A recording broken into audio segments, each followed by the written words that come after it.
All right, guys. What's going on? Oh, my green screen's changing up on me. I'll have to fix that.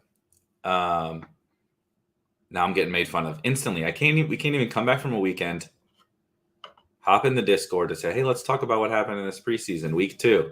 There's a lot of fun things to talk about. And I'm getting made fun of for my funny face on this thumbnail for YouTube. This is a heartwarming, friendly community, guys. Come on. Oh, man. It's funny when I move around. The moon goes away. The rocket ship goes away. Anyway, let's get down to brass tacks here. Week 2, NFL preseason, 2 out of 3. I don't know how much we're going to learn from the third week of the preseason. Maybe I'm wrong. Maybe I'm wrong about exactly how much some of these guys are going to play in the third preseason. Some of the, studs, if you will, how much they're going to play.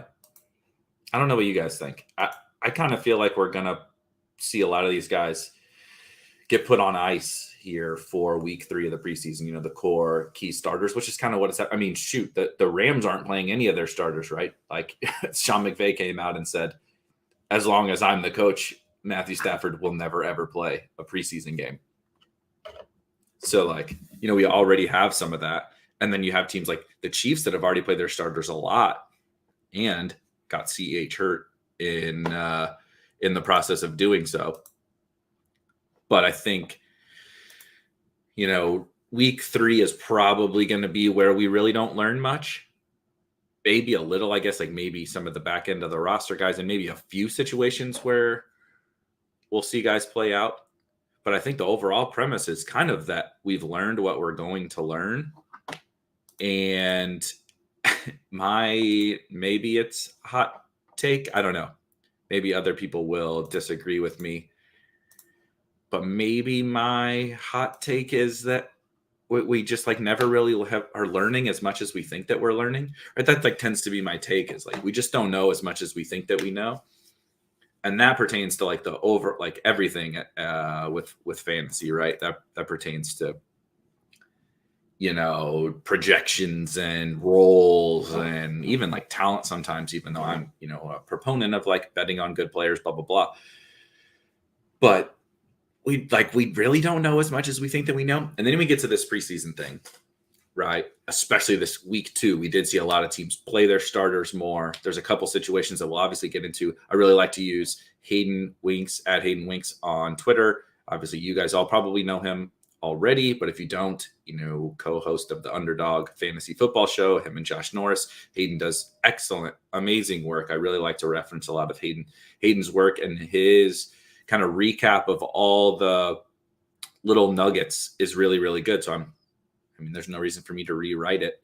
And he and Josh are probably going to talk about it in a little bit, but that way you can kind of get maybe some different perspectives if you already listened to Josh and Hayden's show from some of this stuff. So anyway, we're going to go through definitely some of this stuff that has nuggets that we can learn from. But I think the overall premise, and I've talked about this we talked about it last week. We talked about it on a previous show about heading into the preseason, how should we react to some of this news? And I think the overall premise is it's just so much less than we think, even though what happens, right, is we get even teams and players that are playing several series or a whole half or something like that. Even when we're getting those situations, it's still not even a full game, not even close to a full game. And there's so much potential variance even in that half of football. Let's just call it a half, right?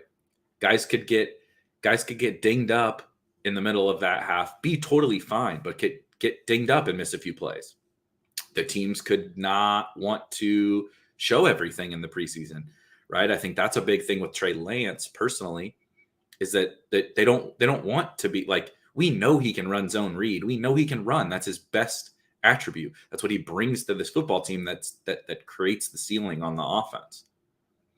If we didn't if Trey Lance is not going to run, we don't want to be drafting him, right? But they've been kind of keeping him in this, keeping the training wheels on with Trey Lance. and forcing him to grow as a totally typical old school pocket passer. And he's been super meh at that. He's made some good throws and some good reads, and he's made some really bad ones. But I think that's good. They're forcing him to do these things that maybe are a little less comfortable, and we know that he needs to grow, but they're not showing everything, right? But if we extrapolated Trey Lance's preseason over we'd be like, well, this guy doesn't run. What the hell are we doing? He's a bad passer and he doesn't run. Well, they're not showing everything, right? But we also don't know if and when that's true. So I mean, I could be wrong. Maybe Trey Lance runs less than I think. I think that's a pretty poor bet, but it doesn't, but that goes both ways. So anyway, it's just a good example of sometimes even we're seeing things in the preseason that aren't indicative of what's going to happen. Sometimes we are seeing things that are indicative of what's going to happen, but it may not play out over the course of the entire year. Again, last week we talked about Justin Jefferson. I know there was no preseason games last year, right? I'm fully aware. But there's, Olabisi Johnson. It was like basically confirmed that he was playing ahead of Justin Jefferson. And it was true. It happened. Week 1 and week 2, Justin Jefferson didn't play that much. Olabisi Johnson did. And Justin Jefferson was like the league winner of all league winners last year as a pick. So we have to balance all of this, like drawing conclusions from these small samples that may not even be indicative, right? Tariq Cohen, if you remember Tariq Cohen, that's probably my favorite example of like preseason can be vastly overrated, is that Tariq Cohen didn't play in the preseason. He was like, nobody even knew who Tariq Cohen was. And then week 1 of Tariq Cohen's rookie year, he was like getting tons of usage. He was their secret weapon, basically. And they even talked about it. They literally talked about to the press after the game. They didn't want to show Tariq Cohen to the league because he was like their weapon. Their week 1 coming into week 1, they were going to use him in some really fun ways and fairly high volume ways for a passing down back. So anyway, there's all these examples of all this where I think we just need to lean towards it not mattering that much because we're playing out over the course of a season. We don't know as much as we think that we know, even when we see things. Right? We'll get to it in a second. I'm sure Hayden this is the first time I pulled this article up. I haven't read it yet. I wanted to go through it live. Some of the nuggets. I have my takeaways from this preseason. I'm getting into some of them right now. Obviously the Trey Lance thing. Corey Davis. I'm sure we'll get into Corey Davis. Looks like a really, the alpha wide receiver with the Jets looks really good. Zach Wilson looks really good. The offense looks really good. That's great. I've been drafting Corey Davis. Hopefully you've been drafting Corey Davis. I've been drafting Zach Wilson. I hope everybody has got their fair share of Jets players. The issue is that it's still only a few drives. We're still only talking about a few drives, and Elijah Moore hasn't played. And now we're seeing Corey Davis's ADP spike way up because people are seeing, oh my God, this guy might be 30+% target share player. I mean, his targets, like targets per route run in the preseason are like, if we extrapolate, he's getting targeted on 70% of his routes. If we extrapolate that over the course of the entire season, you got a first round pick that you can get in the 10th round. It's like, well, obviously we don't want to do that. And I do think he was undervalued. I've drafted Corey Davis, and I think Corey Davis was undervalued.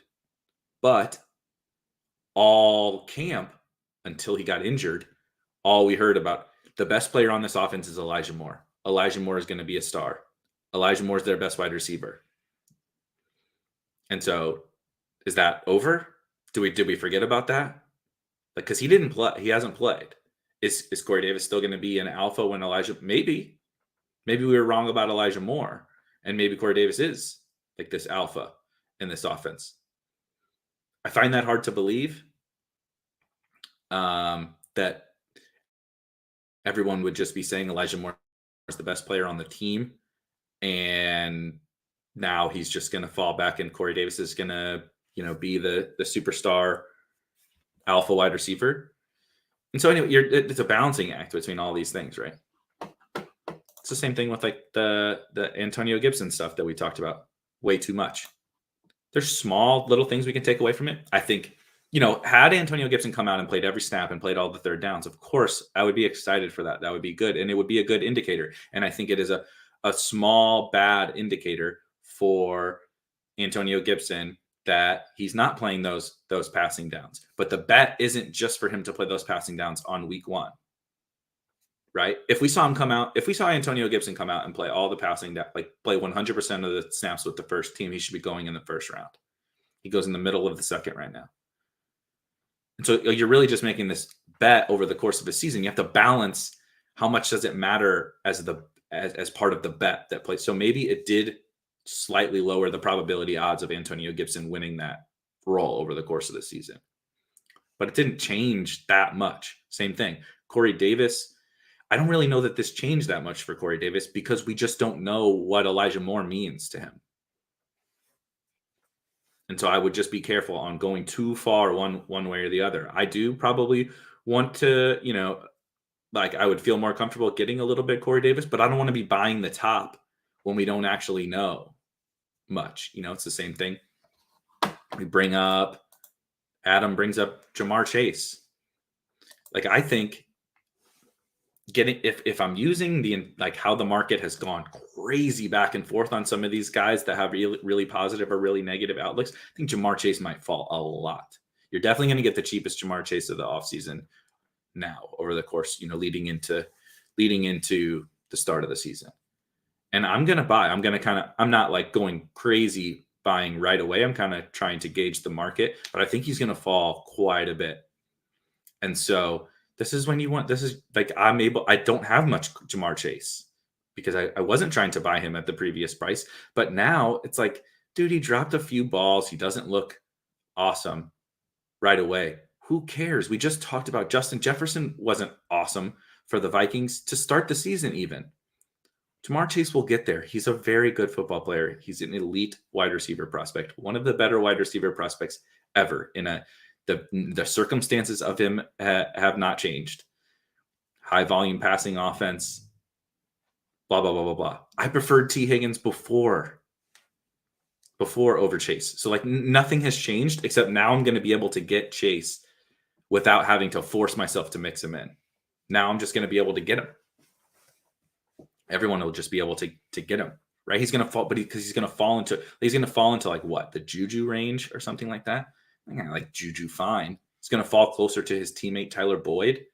I like Tyler Boyd, but if they're at the same price, I want Jamar Chase. So you're just weighing all of these different things. Yeah, this will be really funny. Well, I'm not trying to get us to DFS or whatever, but I think the Bengals the first thing that people pointed out in week 1 DFS pricing was the Bengals pricing because all the wide receivers are super cheap. Now, when everyone's going to play T. Higgins. And again, I'm not saying that they shouldn't play T. Higgins, but it's going to be really funny to see what happens with Jamar Chase for week 1. Yep. Bengals number 4 wide receiver, Jamar Chase. You can get their number 3 in the 18th round on Tate. That's what we've decided now. That's how the preseason works. Jamar Chase dropped a couple balls, even though the best part is he was open. He got the first drop, if you remember, I think it was the first one. He dropped 3 balls, so I can't really honestly keep track of which one was which. If you remember, I think it was the first drop. He's running a slant over the middle. And I've seen good football players not really want to, we call it the old alligator arms. Kind of stick your arms out like this. Because there was a safety. He was staring down the barrel at a safety ready to saw him in half. So he gave it the old alligator arms. And like I said, you ever see Terrell Owens go over the middle? He did the same shit. He didn't want to get laid out. I didn't blame Jamar Chase for that first one, honestly. I'm not trying to die before I make it to the first game of my career. Now, a couple of the other ones are not very good. He doesn't look very good.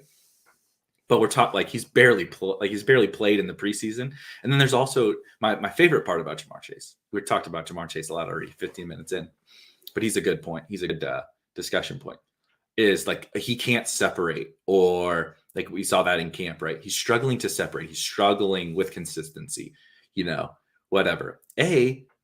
No shit. He's a rookie, period. That's hard. He has missed. Like, I get the point if he has not played, he did not play last year. But it's also like it was one beat reporter that's saying he thinks he's struggling to separate. And like the next day, I saw multiple tweets with videos of him just cooking a DB. Like wide open, absolutely wrecked, put some DB on skates and absolutely wrecked him. And it's like, well, clearly he's not struggling that much because we are seeing other like highlights of him, looking really good and looking like the Jamar Chase we expect. So I personally think the market's about to really, really overreact. And so he's a really good example of a guy I do want to buy. Again, like if the market doesn't react too much, like, well, don't buy. If he only drops a half round or something like that, you don't have to force him because he was a little bit overpriced. But what I expect, we're trying to get out in front of this, and what I suspect is about to happen is he's about to fall quite a bit. Especially maybe underdog is a little bit sharper. I don't know, but like on DraftKings, I got him in the 6th round already since then, and I think he's going to fall even more. I mean, look at what happened to like Mike Williams has been injured. Mike Williams went from a 7th round pick to like he's available in the 10th on DraftKings now. People will not draft Will Fuller. You can frequently get Will Fuller in the 10th round on DraftKings, and I can't figure it out. I guess it's because he has the out thing next to him. I really don't know. Elijah Moore has plummeted because he hasn't been practicing on DraftKings. So like some of these other sites, it's like the market's shifting like crazy. So anyway, let's get into preseason week 2. We kind of talked about this. We can touch on this, Adam, real quick.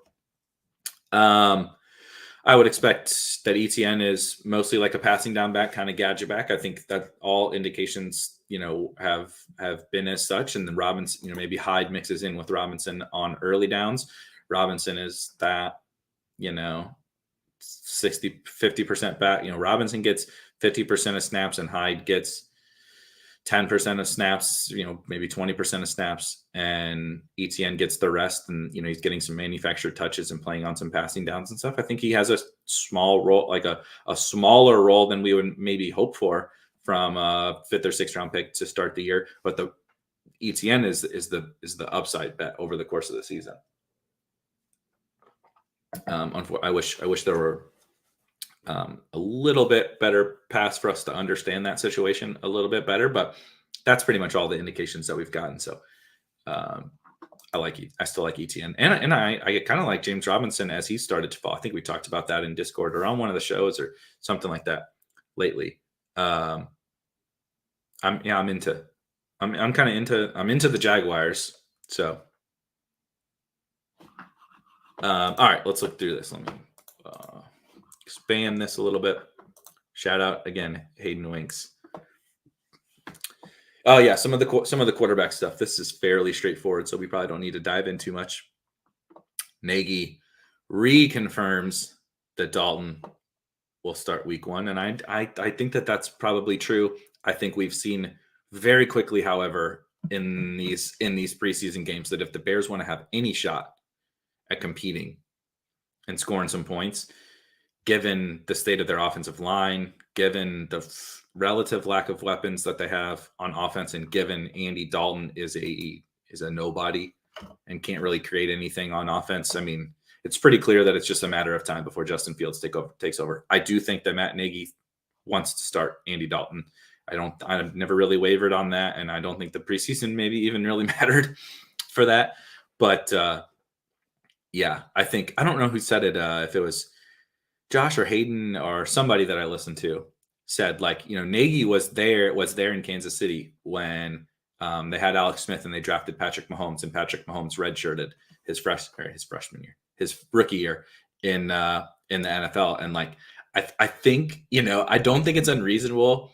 The take was that Nagy like probably thinks he's the reason Patrick Mahomes became Patrick Mahomes because he redshirted him for that year. And so he's trying to use this, he has this big brain that he thinks he, built Patrick Mahomes because he redshirted him, and he's going to do the same thing with Justin Fields. I think that's like a real and like actually probably fairly accurate take, but I think eventually you do got to win some games, right? The Chiefs were winning And if Andy Dalton, maybe Andy Dalton comes out and sets the world on fire, and that's just part of the risk of taking Justin Fields. But I think it's become really, really evident that he'll be in there sooner rather than later. And I think he didn't talk about Trey Lance, thank God, in the quarterback section, but I think that same thing has happened as well. I don't think it's unreasonable to think Jimmy could start week one. Kyle Shanahan has left the door open a lot more than Nagy has. We'll say that, he's kind of mentioned that nothing has changed, but he also has lots of hints and lots of little subtle things that make you kind of like, your eyebrows raise when Shanahan talks about Trey Lance. And it's just basically the same thing. I think Lance has shown that he provides something to elevate the ceiling of this offense, even if he's imperfect. Same thing with Justin Fields. Even if he's imperfect, particularly as a passer for Lance, he just, the things that he provides, the downfield passing, obviously we haven't seen the running and stuff yet, but what he can provide with his legs, just the ceiling of the offense is so much better with Lance. And so I feel just as confident as ever in these two rookie quarterbacks. Not necessarily about week one, although I do still think Lance starts week one, but just that they'll be like, we should keep drafting them, that they'll be in there sooner rather than later. This is a fact. Man, I knew Andy Dalton was bad. I watched last season just like you did. I've watched Andy Dalton's whole career, but even last year it was like total tent time for Andy Dalton. He couldn't succeed. Granted, the offensive line struggled, but he couldn't succeed with Amari Cooper, CeeDee Lamb, and Michael Gallup, and Zeke and Tony Pollard and Dalton Schultz, right? He couldn't succeed with those guys. And so, what the hell is he going to do? I love Allen Robinson and I like Darnell Mooney, but what the hell is he going to do with these guys with a probably even worse offensive line now? It's over. They need Fields. Fields has to be Deshaun Watson, and I think he can be.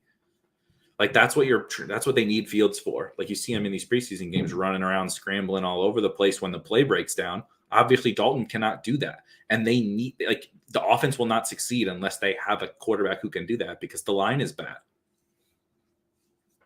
So, yeah, I'm more bullish on Fields and Lance as well, getting in there early or even getting in there week one and these coaches just being full of shit, right? What are they going to say? They're not going to put all this pressure on the rookie. And they also want to show respect to the veteran and the incumbent. That's just how this stupid political game works in these, right? It's just like Urban Meyer not naming Trevor Lawrence the starter. Get out of here. Everyone on the planet knows that Trevor Lawrence is starting, but these coaches play these games, right? So I will get to the Lockett thing. While we're on quarterbacks, this is true. I don't know what's going on with the Trevor Lawrence ADP. I can't make heads or tails of it. Obviously, I've been on record that Lance is my guy, but I've also mentioned just these rookie quarterbacks and these mid-tier quarterbacks. I think Mike Leone and JJ Zachariason did some good content around this could be the year of the return of the late round QB, if you will. And I think that's centered around Trevor Lawrence, Trey Lance, Justin Fields, Tua, Zach Wilson. I like Ryan Fitzpatrick. If you like Big Ben or Daniel Jones, I obviously have talked about it. I like Sam Darnold. Even the guys in the situations that we don't know who's starting yet. Taysom versus Jameis. I think whoever wins that job, mainly Taysom, would have upside. Drew Lock versus Teddy. I think Drew Lock would be the one with upside. But even though I think Drew Lock sucks, but when you play with those weapons, so there's a ton of these guys that I think have upside in later rounds, mostly centered around these rookies like Lawrence. And so I can't figure out why a guy like Lawrence is falling. Maybe it's the Urban Meyer thing, or just the sexiness of the other guys. I'm not really sure, but I agree.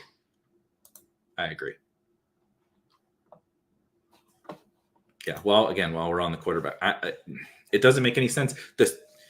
I don't think anyone's claiming Pete Carroll is some genius. Actually, we'd probably be thinking the opposite given what he's done to his offenses over the last few years, tanking Russell Wilson. But at least they paid Matt Flynn a lot of money, more money than these idiots paid Andy Dalton, or Gardner Minshew. And he still started Russell Wilson.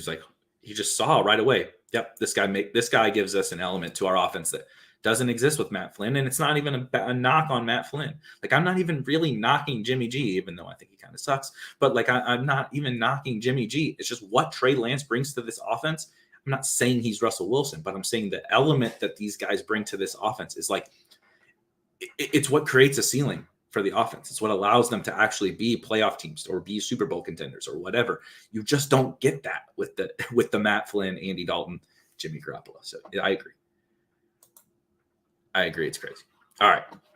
Running backs. Najee. Yep. I think we pretty much knew that Najee was, going to play. Najee's going to be one of the few, like, basically workhorse backs. I think if you like Najee, that's totally fine. And this is good. This is good to see. I will say, I think Anthony McFarland looks good. And so I think he might mix in maybe a touch more than people even expect. So I think you might have wanted to see maybe maybe Najee look quite a bit better than Anthony McFarland, and I'm not certain that that's the case. But I mean, Najee is one of the very, very, very few guys I think that you can lock into a big workload. Yeah, Dobbins. The next one is a Dobbins and Gus Edwards thing. I think it's Gus was so somebody provided a point about basically Gus played more. Or Gus and JK are splitting basically, and Gus played third. I believe Gus played like 3 out of the 4 third downs or something like that. I don't have context on down and distance on those either, but somebody also did, not to throw cold water on this at all because I think it's an excellent point, but is that Gus had COVID, I believe, and maybe even was hurt, and so like this was his first time playing. So there's a possible reason to believe that Gus was getting some extra work because they needed to work, get him back out there, get him some work.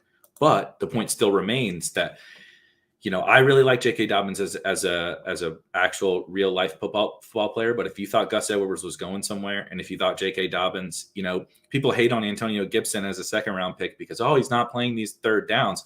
Well, yeah, but at least he has at least he's still getting a massive percentage of the overall backfield touches, and he's getting a lot of snaps. J.K. Dobbins doesn't have either of those things, and he goes a round later. Sometimes on Underdog he goes 2 rounds later or something.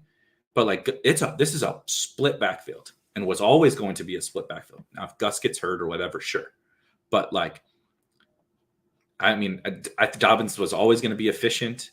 Will be efficient this year, and he's probably not going to like kill you from like the actual point score he's putting up. But again, Mike Leone coined him the silent killer. You're going to look at his scores every single week and you're like, okay, he's fine. But like where you're spending on him and the opportunity cost and the lack of upside for him is actually going to kill your team. So that's pretty much still where I stand on Dobbins. I've been known to kind of be out on Najee and Dobbins. I would rather invest in Najee even, I think, than Dobbins, even though I'm not particularly a big fan of Najee at his current cost either. Yeah, Melvin is still out, so I'm not drawing a ton from the Javonte thing, but I do think it's nice to see just see these snaps even without Melvin. I think you need Javonte to just. I don't think Javonte's ever going to grow into like a total workhorse role, but you just need him to continue to grow into the featured back role, which whatever that means can be very different for individual players. But you need Javonte to just continue to grow and grow more of the rushing work. He doesn't have to play all the passing downs, but get some passing down work in an offense that takes a nice next step with all the talent that they've accumulated. He, as Hayden notes, had an awesome blitz pickup, which actually was something they came out and said early on in camp, which was a huge feather in the cap of Javonte. Was what you see a lot of the times that people don't ever think about this. Quick side tangent. People don't ever think about this with like these rookies, particularly not even just rookies, but running backs in general. This has happened for Joe Mixon for years, which is actually a reason to be bullish on Joe Mixon now that Giovanni Bernard is gone.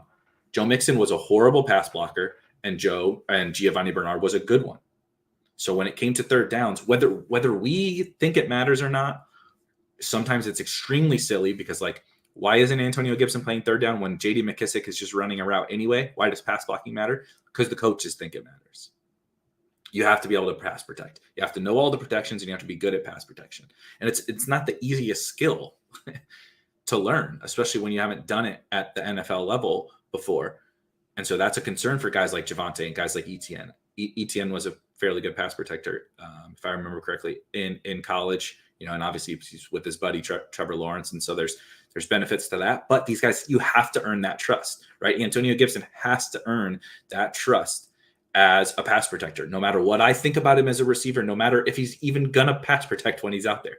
It doesn't matter because what I think, and sometimes what is logical doesn't matter because it's what the coach cares about. And what NFL coaches care about pass protection. It's probably the biggest gap between our fantasy analysis and what actually happens. It's one of those instances where there's a massive gap because we don't factor in the pass protection thing enough.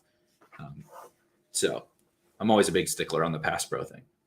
But doubling back to Javonte, he was like early on in camp getting praised for his pass protection, which was huge because he didn't play. Michael Carter played more of the passing down stuff at UNC, and that was something that was a potential, roadblock to Javonte becoming like a smash fantasy pick. But that's nice to see. The drop was bad, but I'm not super concerned about that yet. So I think overall a little more bullish on Javonte, but still fairly similar.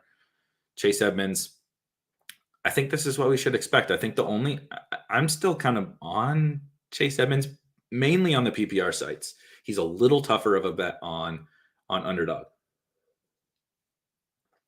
But I think Chase Edmonds is good. I think he's going to get the majority of that work.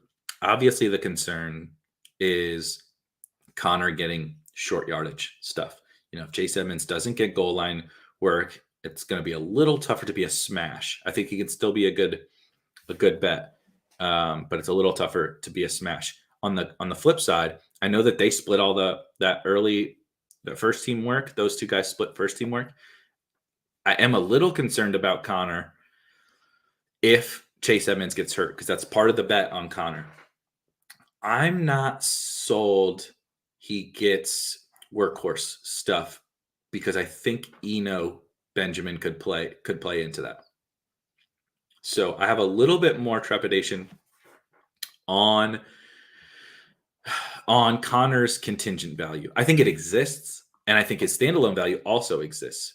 But I worry that he might get a little bit pigeonholed into kind of early down grinder and goal line back, which is fine. But I want the real contingent upside. It's if I'm going to take James Conner at the same price as Tony Pollard or a little bit after AJ Dillon or the same cost as the Bills guys, I think all of them might end up having more contingent value. And I'm not even saying I'm wrong, but that's something I've been kind of thinking through. Myles Gaskin, yeah, that was pretty funny. I think this ended up being kind of what we expected to see. There was a really crazy dip there on Myles Gaskin. And if it continues to dip, I want to get Myles Gaskin a little bit in, if he ends up closer to that James Conner tier, which is actually, this, let's call it quote unquote the zero RB tier, right? All these guys that we want to take in zero RB builds. If he's in that tier, I really want to buy him. It's just, I think he was probably a poor bet in the fifth or sixth round. But Gretchen and I talked about when we did a draft about a week and a half ago. We did a DraftKings draft towards the end. We talked about Myles Gaskin. And I think he's a really interesting bet, especially now, because I think they're going to play a little bit of this hot hand, but he's their best back.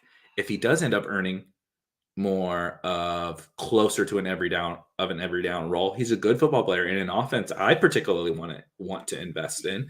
And so we know he can catch passes. He has been catching passes in the preseason. He's their most dynamic runner. And so if he gets more into a tier where this kind of bet makes sense, I think we want to buy Myles Gaskin, as opposed to before. I think he was probably overall a pretty poor bet. Michael Carter, yeah, not great. I think Michael Carter was pretty overpriced before, but he might be the same thing. I think he's very, very clearly behind Tevin and Ty Johnson. And the biggest issue for him is that he's definitely not going to be like an early down grinder. And so those other two guys have an advantage there. But he's probably, a good explosive passing down back. But those other guys can play in that aspect of the game too. He's not teamed up with LeGarrette Blount. He's not teamed up with, somebody that is not going to be able to play on passing downs where he can earn that role. We could have that role right out of the gate and turn it into more of a smash role, right? He's teamed up with kind of these other guys who can do a little bit of everything. Say whatever we want about those guys, but they can play on passing downs too. And so I'm personally more on Ty Johnson. I think Ty Johnson is the best pick out of all this backfield. But again, if Michael Carter starts to dip, I think there could become a point where he makes sense too. But I think at current cost, this probably should have been closer to the expectation. Although I think pre-training camp we didn't know that, and we have gotten some positive Michael Carter reports. But I think it's one thing. This is one that's similar to Myles Gaskin, right? Where I think they might have been a little overpriced before, but if they fall to, if people start to overreact to where they do end up becoming good bets at their cost, I think that's something we can pounce on. Yeah, I'm not doing much with the Bills thing. If you're drafting on DraftKings or something, you've seen Devin Singletary shoot way up, and Zack Moss is falling a little bit. I believe Zack Moss stepped out. He actually scored a touchdown last week as well. I think that Moss has been dinged up, and so Singletary got the start, and this is just what they're going to do. Didn't Brian Daboll come out and literally say, we're going to play hot hand at running back. We like these guys. They're going to get the ball. Singletary was hot. right on that first drive. He looked awesome. And I think Singletary's pretty good, and he's a good pick. But I wouldn't be like, okay, this is Singletary's backfield now. I would treat this as it's the same as it was before, personally. Yeah, Xavier Jones and Jake Funk, I don't really have a good take. I kind of think Jake Funk looks better than Xavier Jones. To put my hat on, my scouting hat on, I kind of think Jake Funk looks a little bit better. And he was playing, I believe as Hayden says, he started. Funk started and played most of the first three drives. But I think Xavier, the helium on Xavier Jones has probably gotten a little bit out of control because we had a lot of belief that he was the guaranteed number 2. And I'm not so sure that that's true. Yeah. I think we talked last week about Phillip Lindsay and David Johnson. Excuse me, right? And like people were like, "Oh, Phillip Lindsay got all the early down work for the first team. We got to draft Phillip Lindsay now." And I was like, "What are we talking about here? You want a 190-pound early down grinder on the worst team in the history of the NFL? No, like that. We're projecting them to lose every game, basically, and he's not playing passing downs." I don't want that guy. And now it might be even more murky. Like, God forbid Mark Ingram is getting snaps. What I will say about Phillip Lindsay is there's a price where most of these guys probably make sense. And if he, as the youngest back, which is insane to say, he has the youngest back and the most electric back by far on their offense, can earn more of a bigger role late as the season goes on this team in negative game scripts. He's catching passes that there can definitely be some value there. But yeah, I don't think I really want to be much on those Texans backs. Same thing here, Gio. I really like Gio. Gio, unfortunately, has also risen a lot on DraftKings. I don't know about Underdog. I haven't been drafting as much on Underdog lately, but I'm not drawing too much from the fact that Gio has only basically played third downs. I think that's probably at his cost, that's probably fine. But Davis and I talked about at the end of last week on our show that he's trying to get Gio in every draft that he does. And I think he drafts a little bit more on the PPR site. So I totally agree. I've been trying to get a lot of Gio, but I do think what we're seeing here is he might have a little bit of paths to a little more upside than we think, not just James White. I think he could earn a little bit more than that. I don't think Rojo and definitely not Lenny are like these huge roadblocks to him becoming kind of a smash. So I think Gio is still a really, really strong pick, more so on PPR sites, but I think he also makes sense even on Underdog with maybe a little more upside role wise than people would think. Yeah, again, I think we're trying way too hard to extrapolate things for the Cowboys offense. Like, I think we're trying way, way, way too hard on we're talking about 15 snaps. We're talking about 15 snaps. The expectation is not that Michael Gallup takes like 50% of the slot. Like, what are we doing here? What is the expectation? Did you think Michael Gallup was? I'm not talking to you, Hayden, by the way. I'm talking to people because I've seen people are constantly talking about this Michael Gallup slot thing. Like, what's he going to play? 10 to 20% in the slot, and CD plays 60% in the slot, and Amari gets the rest? Like, isn't that the expectation? You just want a few more. Michael Gallup being the downfield flyer on the offense, on the outside, why is that bad in the 7th round of fantasy drafts? That's good. That gives him this big play upside. And now you just need to mix in a few more, which they did. The first, like, speaking of extrapolating over tiny samples over the course of the season, he played 1 of 7 snaps or something like that in the slot in the Hall of Fame game or the first game or whatever the hell it was. Isn't that good? 1 out of 7 in the slot. Isn't that what you want? So I'm just a little confused as to what we're doing here with this. I think we're overanalyzing the Michael Gallup thing. Like, if he moves inside a handful of times a game and gets a handful of, like, that's exactly what we're talking about. That's exactly what you want. Take my big play upside from Michael Gallup that we know he has on the outside, which is a good thing. It's being construed as a bad thing, which is a good thing. And now just manufacture me 1 or 2 a game where I'm getting the floor in out of the slot. Bingo, Yahtzee. And it's still the Cowboys offense. And what if Amari gets hurt? What if CD gets hurt? So I still like Michael Gallup. Yep, Corey Davis. We kind of talked about Corey Davis. He is, I think it's a great indicator of Corey Davis. 100%. If you were on Corey Davis before, great. This is a perfect thing that you want to see. I do think we want to see what happens with Elijah Moore when Elijah Moore gets in there. And again, that is not that Corey Davis can't maintain this. It is just that I don't think if you're drafting right now, you're probably seeing a lot of Corey Davis shooting up boards. And you can absolutely buy, like, as we have a little bit more information, it's totally fine to buy Corey Davis at a slightly higher price. I just wouldn't continue to chase the helium if it continues to go up and up and up.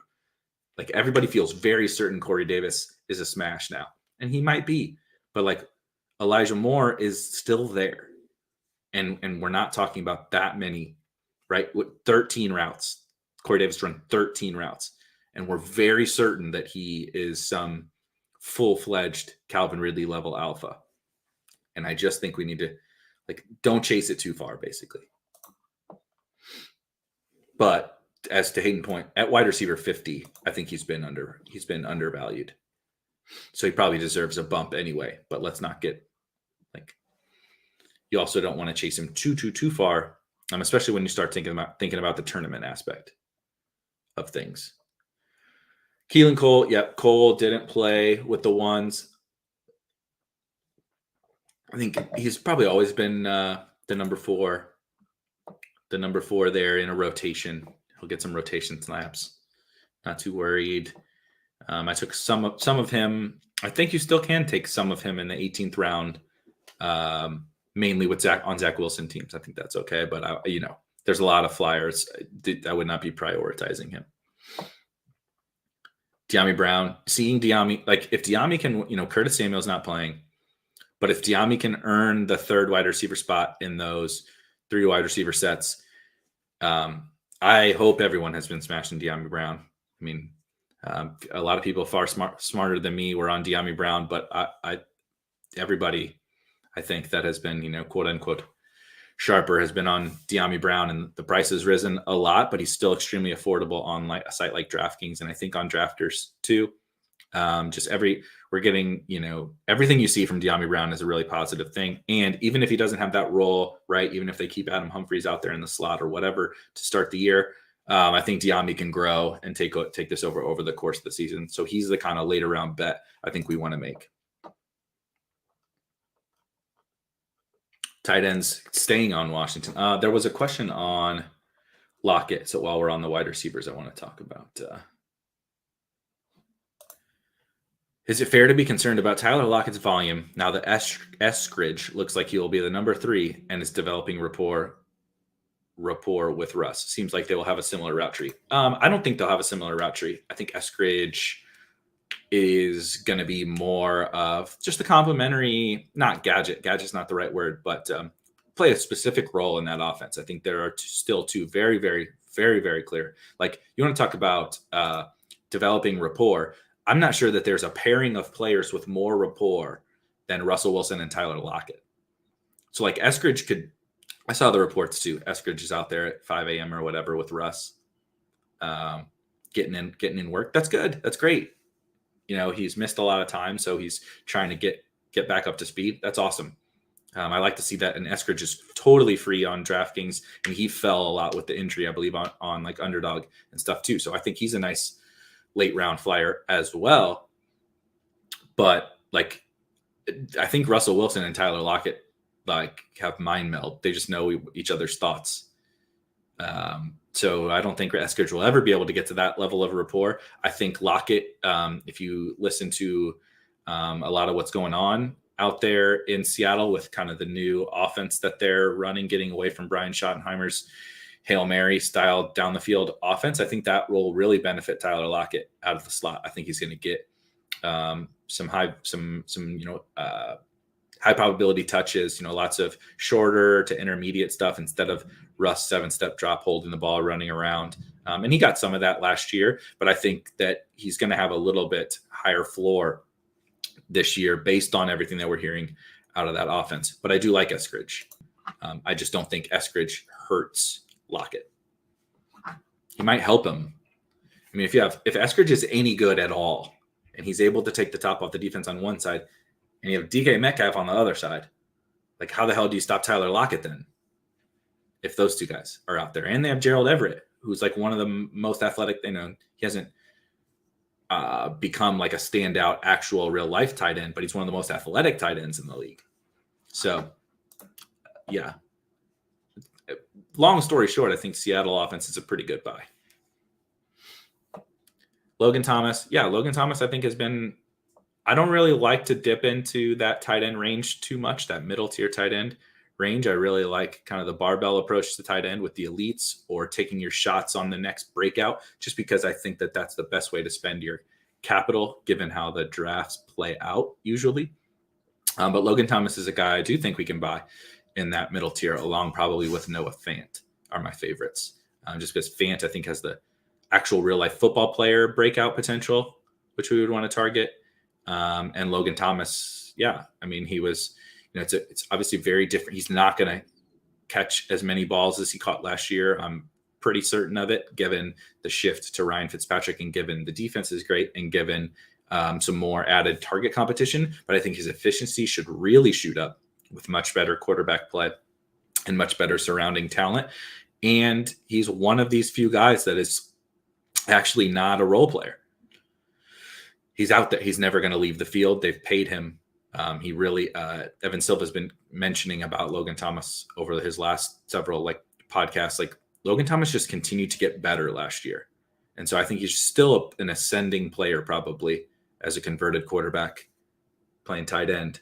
And so I think that lots of these things are very bullish for Logan Thomas. And I think he's still a good buy at his price. Yeah, I do wonder, John Daigle pointed out on this Mike Gesicki point, I do wonder how much of Gesicki's kind of increased role from the first game had to do with, as Hayden points out here, so I should have read it first. Obviously, Will Fuller and Devontae Parker did not play in this preseason game, and Jalen Waddle got targeted on 3 of their first 4 passing attempts and then got a little dinged up. He came back and he's fine, but he got a little dinged up. And Waddle is kind of, their slot guy, which is actually what Gesicki really is, mostly a slot player. And so I'm not sure what it means about Gesicki. Gesicki is one of those weird guys where I think if we're just looking at him, by himself, standalone, he's probably been overpriced over the course of the season, but he's also a guy I'm not taking a stand of I want zero Mike Gesicki, especially in Tua stacks, but also just kind of in general. I don't want to have zero Mike Gesicki. Like he's too explosive of a tight end at a really weak position in an offense I'm definitely buying into. And it's like, we think he might lose some snaps. We think there's definitely risk, but there's also very clearly upside.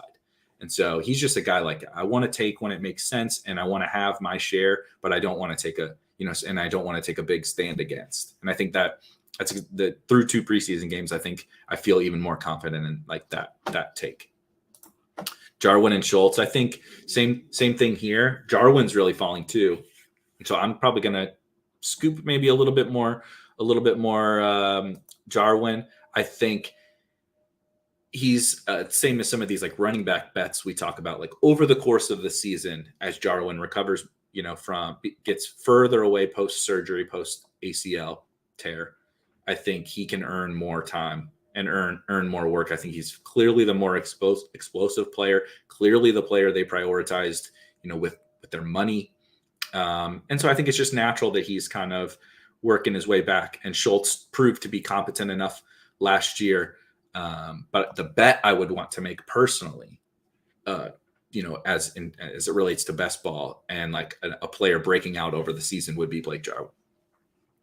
Firkser's a similar thing. I talked about this with Corain and Daigle on the NBC Sports Edge show last week.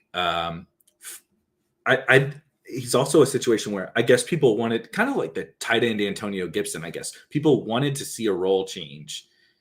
We wanted Firkser to be an every down guy, but he just wasn't going to be that. And maybe even, quite a bit different than Gibson, where Gibson can probably grow into this role over the course of the season. I'm not even sure that Firkser will ever grow into more of a role than like, he's a receiving specialist. If he's not out there blocking when Derrick Henry's run, who gives a shit?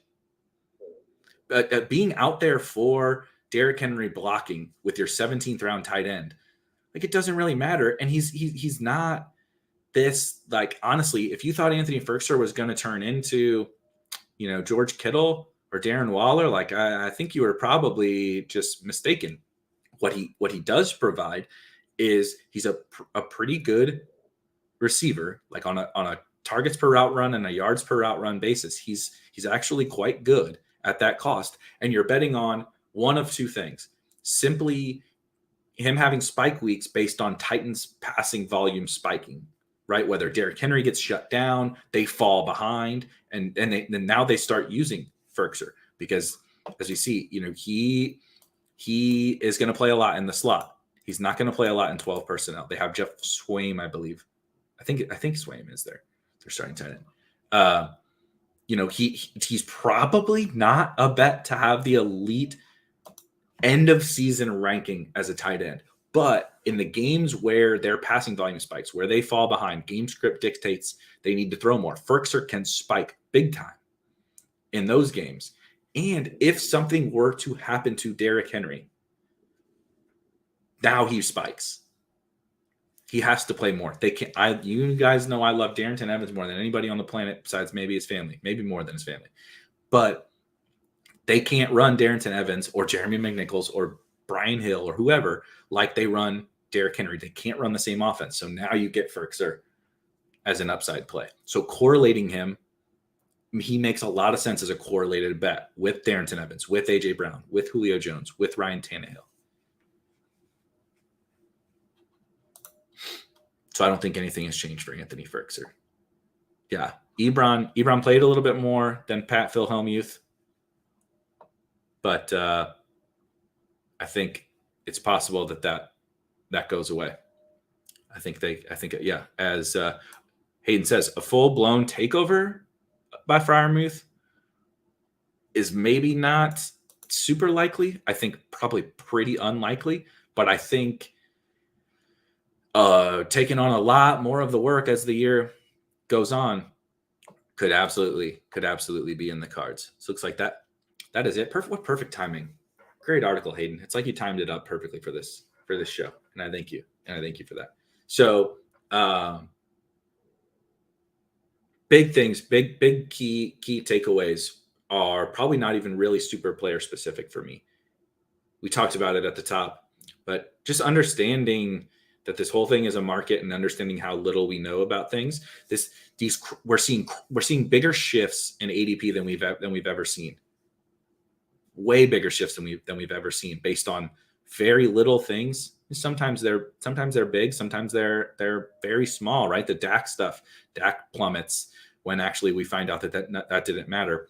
And so like the Jamar Chase thing is a great example.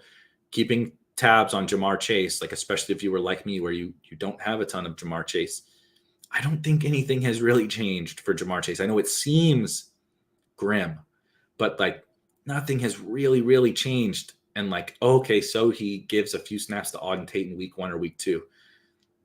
Justin Jefferson gave snaps to Olabisi Johnson in week 1 and week 2 last year. I know he's not priced the same as Justin Jefferson, but the breakout could absolutely still happen. He could still be, I prefer T. Higgins personally, but it doesn't mean that Jamar Chase can't be the smash in that offense, especially as the season goes on, right? He gets more and more comfortable.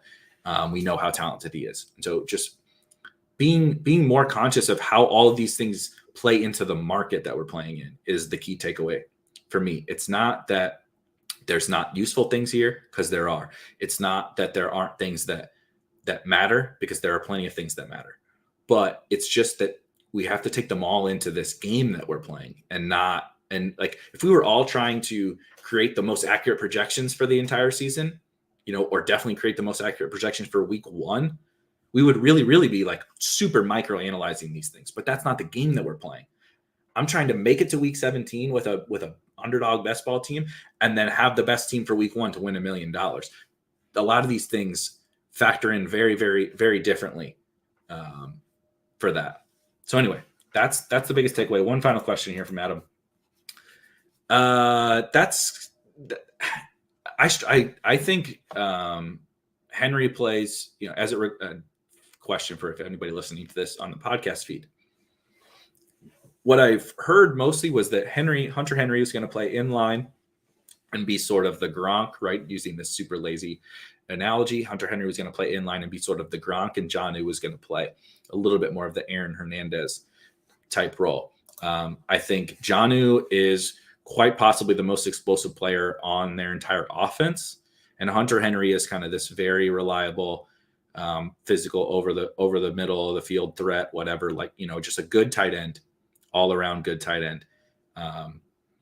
And so I think that's probably how I would play it. If you were trying to think about it from a way to comp it to a situation, they're not as good as Gronk and Hernandez, but I think Jonnu is like kind of the explosive guy. They want to try to probably manufacture some touches for Jonnu, use him in a little bit more creative ways, and he probably plays less snaps. But maybe also possibly has a little more upside, but I wouldn't even say that either. I think Hunter Henry is also a really good player in his own right, is probably going to play nearly every snap or a lot more snaps, obviously assuming health, and have maybe a little bit higher floor and probably a little bit higher market share of the offense. That's how I would think about it. I think I'm open to different ideas, and I'm not staying like totally tied to that. Like I take Jonnu a little bit. I think I prefer Hunter Henry, and I definitely have more Hunter Henry, but I wouldn't write off Jonnu because of that either. I think they're both pretty good. They're both super cheap. I mean, extremely cheap. And so I want to have both of those guys. All right. Perfect timing, about right on an hour. If you hadn't seen it, I posted the schedule for the rest of the week. It's the same as last week. So I'll be back tomorrow at this time reviewing drafts posted in the Discord. So if you're in the Discord, if you're not in the Discord, make sure you go to spikeweek.com. There's a sign up button. You'll get an email to join the Discord. If you are in the Discord, tomorrow is draft review day. So we'll be back at this exact time to go over drafts posted in the Discord. I know there's some we didn't get to last week, so I'll be getting to all those from last week and then any new ones posted tomorrow at 12 p.m. Eastern time. I am also getting a couple special guests for some drafts later this week, and those should be fun. I can hopefully announce those maybe tomorrow. Those will be fun drafts. I think you guys will be excited for some of these guys. But anyway, that wraps it up for today. Happy Monday. Enjoy the rest of your week, and I will catch you guys tomorrow.